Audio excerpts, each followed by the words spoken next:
जीवन कुमार आपके संघर्ष के साथी के रूप में रहेगा और जब जब हमारी जरूरत पड़ेगी तो सदन से लेकर सड़क तक आपके साथ संघर्ष में खड़ा रहेगा।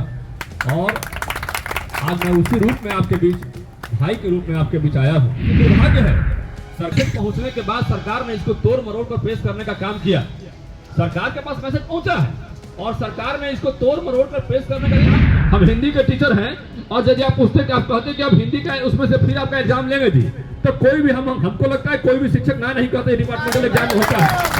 वो ये कहते हैं कि हमारे ये राज के कर्मी हैं, नियोजित नहीं है, हमारे ये राज के कर्मी हैं, और तभी आप पैसा वहां से मंगाते हैं। 38,000 का अकेला बिहार में शिक्षा विभाग का बजट देख लीजिए, ये अकेला बजट शिक्षा विभाग का 38,000 करोड़ से ऊपर का है। नमस्कार, आप न्यूज फाउंडेशन देख रहे हैं, मैं हूं आपके साथ वंदना। नई शिक्षक नियमावली को लेकर शिक्षक लोग लगातार एक महीने से विरोध जता रहे हैं। इसी क्रम में बिहार के अरवल जिले में जहां भारी संख्या में शिक्षक लोग विरोध जता रहे थे, वहीं भाजपा एमएलसी जीवन कुमार धरना स्थल पहुंचे, जहां शिक्षकों के हित में उन्होंने बातें कही। वही बिहार सरकार के खिलाफ उन्होंने खूब बोला है।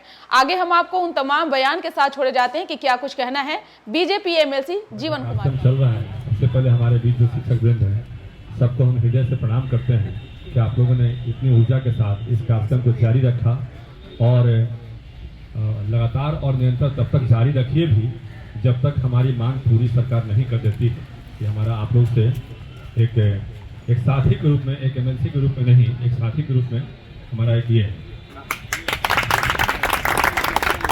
हम जब चुनाव लड़ रहे थे तो चुनाव के क्रम में मैंने कहा था आप लोगों से कि जीवन कुमार आपका एमएलसी के रूप में नहीं रहेगा, जीवन कुमार आपके संघर्ष के साथी के रूप में रहेगा। और जब जब हमारी जरूरत पड़ेगी तो सदन से लेकर सड़क तक आपके साथ संघर्ष में खड़ा रहेगा। और आज मैं उसी रूप में आपके बीच, भाई के रूप में आपके बीच आया हूँ। आप जान लीजिए, जब हम चुनाव जीते तो सरकार उसके कुछ ही पलों, कुछ ही दिनों बाद ये नियमावली लाई। हम पूरे 8 जिला में लगातार चुनाव के क्रम में एक बात हम कह रहे थे कि हमारा अर्जुन की तरह लक्ष्य है कि हम नियोजित शिक्षकों को, जो हमारे बीच पुस्तकालयाध्यक्ष हैं, हमारा अतिथि शिक्षक हैं, जो भी इस कड़ी में हमारे साथ हैं खड़े, उनको राजकर्मी का दर्जा मिलना चाहिए। और ये हमारा लक्ष्य है। इसको लक्ष्य को पूरा करने के लिए कोई भी आंदोलन करना पड़ेगा तो मैं करूंगा और हर समय करता रहूंगा। लेकिन दुर्भाग्य है, सर्किट पहुंचने के बाद सरकार ने इसको तोड़ मरोड़ कर पेश करने का काम किया। सरकार के पास मैसेज पहुंचा है और सरकार ने इसको तोड़ मरोड़ कर पेश करने का काम किया। एक शिक्षकों के इतिहास में काला कानून बनाने का काम किया और ये शिक्षक नियमावली, अध्यापक नियमावली लाने का काम किया। उसमें तो कोई भी हमें लगता ही नहीं है कि नियमावली है। यह स्थानांतरण का उसमें कोई क्लियर कट कंसेप्ट नहीं है। बहुत सारी चीजें उसमें हमें पुस्तकालयाध्यक्ष के बीच कई सारे शिक्षक पहले से कार्यरत थे, तो उन सारी चीजों को आप लाते तो उसमें अंकित करते, लेकिन बहुत सारी कमियां दिखाई पड़ी। और दूसरा, फिर चाइनीज वेतनमान की बात उसमें कही गई। पहले तो कहा कि आकर्षक वेतनमान देंगे, जब आंदोलन की बात लोग शुरू कर दिए तब फिर उसमें एक चाइनीज वेतनमान जो है उसमें लाया गया। और वो वेतनमान लाया गया कि हम नियोजित शिक्षक तो पहले से भी कम सैलरी पाएंगे, इस तरह की उसमें व्यवस्था कायम की गई। ये एक तरह से दबाव था सरकार का। हमारे हिसाब से दबाव क्या था, नियोजित शिक्षक जो है राजकर्मी का दर्जा मत मांगिए। जो पहले से दर्जा मांग कर रहे थे वो दर्जा मांग करना छोड़ दीजिए। लेकिन हमारा कहना है कि सरकार ने जब वादा किया था चुनाव के पहले, जब आपने वादा किया था चुनाव के पहले, महागठबंधन के नेता तेजस्वी जी हो क्या किए कि भाई हम राजकर्मी का दर्जा देंगे। आपके मंत्री बार बार बोलते रहे कि आप चिंता नहीं कीजिए, आपको नौकरी देंगे। आपको स्टेट बीटेड सीटेड वालों को बोले कि आपको नौकरी देंगे, और हम लोग को बोले, नियोजित शिक्षक को बोले कि आपको राजकर्मी का दर्जा देंगे। तो जब राजकर्मी का दर्जा देने की बात आ गई, जब उसकी बारी आई, हम हिंदी के टीचर हैं और यदि आप पूछते कि आप कहते कि आप हिंदी का उसमें से फिर आपका एग्जाम लेंगे जी, तो कोई भी हमको लगता है कोई भी शिक्षक ना नहीं कहते डिपार्टमेंटल एग्जाम होता है। आप अंग्रेजी के टीचर हैं, आप बोलते कि हाँ अंग्रेजी का सवाल पूछेंगे आपसे, आप ठीक से पढ़ाते हैं कि नहीं पढ़ाते हैं, हम गुणवत्ता की बात करना चाहते हैं। तो हमें लगता है कि इसमें से हमारे अधिकतर टीचर कहते हैं कि नहीं भाई ठीक है, आप अंग्रेजी पढ़ाते हैं तो अंग्रेजी का सवाल पूछ लीजिए। लेकिन आप फिर से रीजनिंग पूछिएगा, बीपीएससी का इंटरव्यू देखिए वहां के अधिकारियों का, उन्होंने बताया कि वो सारे सवाल हम पूछेंगे जो बीपीएससी का हमारा पैरामीटर है। हमारा कहना है कि 16-17 साल के बाद वो सारा पैरामीटर को फिर से आप लागू करना चाहते हैं यहाँ पर, और फिर से आप कह रहे हैं कि उन सारे चीजों को पढ़ के एग्जाम दिए जिसको हम नहीं पढ़ा रहे हैं। 17 साल, 16 साल, 15 साल, 14 साल से हम उन चीजों को छोड़ चुके हैं। और जो मेरा सब्जेक्ट है उस सब्जेक्ट का हम एक्सपर्टाइज है, हम उसके एक्सपर्ट हैं आज। आज उसको बढ़ा रहे हैं। तो ये नई बात करके आप कहीं ना कहीं हमको मानसिक प्रताड़ना का शिकार बना रहे हैं। हमारा कहना है आप शिक्षक को शिक्षक ही रहने दीजिए। आप तमाम राज्य के वैसे कार्य हैं जो आप हमसे लेते हैं। कोरोना में आपने रोड पर देखा कि सारे शिक्षकों को लगा दिया। आपके पास और भी कर्मी थे लेकिन उनको आपने नहीं लगाया। आपने शिक्षक को प्राथमिकता के आधार पर लगा दिया। मरने जीने के लिए आप खड़ा रहिए। हमारे महिला भी शिक्षक थे, उसको भी आपने लगाया कोरोना में, वो भी घर से वहां रोड पर कोरोना में खड़े थे। तो जब आपके पास आपदा आती है तब आप इन्हीं शिक्षकों का इस्तेमाल करते हैं और राजकर्मी के रूप में इस्तेमाल करते हैं। और जब दर्जा देने की बारी आती है तो आप दर्जा नहीं देते हैं। हम कहते हैं सरकार के पास रेवेन्यू कितना है? सरकार के पास 38,000 करोड़ 39,000 करोड़ इंटरनल रिसोर्सेज से पैसा आता है। हमारा ये पैसा बिहार में रिकवरी, यही पैसा ना हमको बिहार में आता है। 2,67,000 करोड़ का बजट पेश कर रहे हैं। तो बजट इतना जो पेश कर रहे हैं, बाकी पैसा कहां से आ रहा है आपके पास में? बाकी पैसा दिल्ली से मंगा रहे हैं। तो पैसा जो शिक्षक के नाम पर आप दिल्ली से मंगाते हैं वो कैसे मंगाते हैं जान लीजिए आप।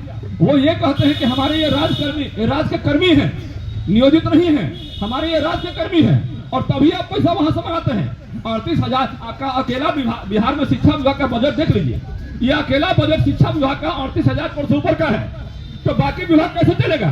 तो बाकी विभाग के लिए सारा पैसा आप दिल्ली से, जो आपका हक भी है कि पैसा आना चाहिए, वो पैसा आता है। और कभी कभी हम देखते हैं तो बड़ा हमको हंसी आता है कि हमें पैसा नहीं चाहिए दिल्ली सरकार से। अरे भाई पैसा नहीं चाहिए तो आप मना कर दीजिए। तो आपके पास 38,000 करोड़ रुपए है, इतने में चलाइए सब, तो सब करोड़ बना दीजिएगा। तो ये खैर स्टंट होता है। स्टंट मतलब सरकार करते रहती है। हमारा ये कहना है, हम उसके पीछे नहीं जाएंगे। हमारा ये कहना है कि कई हमारे बीच ऐसे भी शिक्षक हैं जिनसे मिले हैं, जिनका बेटा भी एग्जाम दे रहे हैं, बेटा भी स्टेट सीटेड बीटेड जो है वो सब क्वालिफाई करके यहाँ बैठे हुए हैं और वो कह रहे हैं कि हम एग्जाम देंगे। और कई लोग ऐसे हैं जो स्टेट का परीक्षा पास करके, सीटेड का परीक्षा पास करके एग्जाम वो क्या बोलते हैं, नौकरी की प्रतीक्षा में उनको आदर्श मानते थे। और आज भी गुरु जी के नाम पर लोगों का सम्मान है, लेकिन लगातार उस सम्मान को गिराने का जो आप काम कर रहे हैं, ये सम्मान हमारा नहीं गिरा रहे हैं, ये सम्मान बिहार का गिरा रहे हैं माननीय मुख्यमंत्री जी। ये सम्मान हमारा नहीं गिर रहा है, बल्कि बिहार का सम्मान गिराने का काम कर रहे हैं। निश्चित रूप से जनता देख रही है। आप जनता को भ्रमित करने का काम करते हैं कभी कभी। ये देखो जी, इसको एक बार कैमूर के भाषण में मैंने देखा, वहां पे एप्पल मतलब सेब नहीं आता, बनाना मतलब केला नहीं आता। अरे आपके पदाधिकारी को क्या आता है? अरे हम पूछते हैं कि आपके पदाधिकारी को क्या आता है? जिसको यही नहीं पता है कि जो शिक्षक 10वीं पास कर गए, स्टेट पास कर गए, उनको एप्पल मतलब सेब भी आता है, बनाना मतलब केला भी आता है। अब बिना बनाना मतलब केला, एप्पल मतलब सेब नहीं जाने हुए स्टेट पास नहीं करेंगे, वो 10वीं पास नहीं करेंगे। और वैसे लोग को आप जो है एक हंसी का पात्र बना रहे हैं। वो हंसी का पात्र आपके पदाधिकारी है, आप दोनों में से कोई एक बना रहे हैं। तो निश्चित रूप से आपके मन में कहीं न कहीं भ्रामक व्यवस्था पैदा करने का जो है संकल्प है। आप समाज में चाहते हैं कि हमेशा ऐसी स्थिति उत्पन्न कर दे जिससे लोग ये समझें कि हमारे शिक्षक जो है, नियोजित शिक्षक जो है, ये कम पढ़े लिखे लोग हैं। आप ऐसी बात को बताने का काम कर रहे हैं। निश्चित रूप से आप गलत बात को बताने का काम कर रहे हैं। इसका जवाब देना होगा आपको सदन में। आप चिंता नहीं कीजिए, आने वाला सदन में इसका जवाब देना होगा आपको। और जो ये शिक्षक नियमावली है, मैंने देखा अभी दीपक कुमार जी का चिट्ठी आ गया। हम देख के बड़ा हास्यास्पद स्थिति में आ गए। हम दीपक कुमार जी का चिट्ठी देखे, 1 घंटा में सारे प्रेस को बुलाया हमने और प्रेस कॉन्फ्रेंस किया। हमने सवाल किया, प्रेस से सवाल किया कि आर्टिकल 13 में ये साफ कहा हुआ है कि कोई भी ऐसा नियम नहीं बना सकते हैं जिससे हमारे फंडामेंटल राइट्स पर हनन हो, जिससे उस पर हमला हो। आर्टिकल 19 में स्पष्ट लिखा हुआ है कि हमारे मौलिक अधिकारों का आप हनन नहीं कर सकते हैं। तो दोनों ही कानून का आप उल्लंघन कर रहे हैं इस चिट्ठी में। आप किसी भी तरह से कोर्ट में ये सस्टेन नहीं करेगा। आप कोर्ट में सस्टेन करने वाला नहीं है। आप हमारे मौलिक अधिकारों का हनन नहीं कर सकते हैं। ये लोकतांत्रिक देश है और लोकतंत्र की हत्या कर। आप हमेशा कहते हैं संविधान खतरे में है, संविधान खतरे में है, संविधान खतरे में है। अरे कौन सा संविधान खतरे में है? संविधान को तो खतरा में आप डाल रहे हैं यहाँ पर बैठ के। हमारे संविधान को खतरा में तो आप डाल रहे हैं बैठ के यहाँ पर। आप जो है हमारा अधिकार छीन रहे हैं। आप ये चिट्ठी निकाले कह रहे हैं कि कोई धरना देगा तो उस पर कार्रवाई करेंगे। अरे कार्रवाई कीजिए ना, कितनी ताकत है, कितना फोर्स है आपके पास में। और हमारे शिक्षकों की ताकत भी आप देख लीजिएगा और जनता के साथ में आप ताकत को देख लेने का काम करेंगे। जनता भी आपको अपनी ताकत दिखाने का काम करेगी कि आपके जो है शासन में ताकत है कि जनता में ताकत है। और कुर्सी पर आप परमानेंट नहीं बन के आए हैं। 18 साल से लगातार आप बिना एग्जाम दिए कुर्सी पर बैठे हैं माननीय मुख्यमंत्री जी। आपको पता कहाँ चलेगा? 18 साल से लगातार बिना कुर्सी पर एग्जाम दिए माननीय मुख्यमंत्री जी हमारे बैठे हैं कुर्सी पर। उनको कहां से पता चलेगा एग्जाम के बारे में? आप एक बार आकर दिखाइए। जो जानते ही होंगे कि जितना वैकेंसी है उतना ही हम रिजल्ट निकाल रहे हैं, लेकिन उसको भी नौकरी नहीं दिया आपने। वो लोग भी आपके नौकरी के इंतजार में पड़े रहे और एक लंबे समय के बाद 3 से 4 साल के बाद अब करीब करीब आप उनको कहते हैं कि फिर से एग्जाम दीजिए। हमारा कहना है कि जब हमारे नियोजित शिक्षक एग्जाम दे रहे थे, दक्षता पास कर रहे थे, जब स्टेट पास कर रहे थे, तब कौन मना किया था आपको सवाल पूछने से कि ये सवाल नहीं पूछिएगा, ये सवाल मतलब किसमें नहीं डाले हैं और ये डालना चाहिए था? कोई मना किया था कि हम पूछ पाए?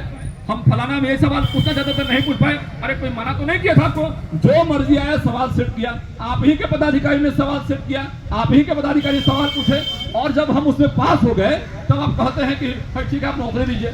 हम नौकरी में आ गए, हम राजकर्मी का दर्जा नहीं पाए, हम अपने अधिकार की मांग कर रहे हैं, हम अपने हक की मांग कर रहे हैं। आप वो सारे काम हमसे लेते हैं जो काम आप एक राजकर्मी का दर्जा प्राप्त शिक्षकों से लेना चाहिए या राजकर्मी से लेना चाहिए, वो लेते हैं और आपका सारे चीजों को हम मानते हैं, सारी मांगों को हम मानते हैं।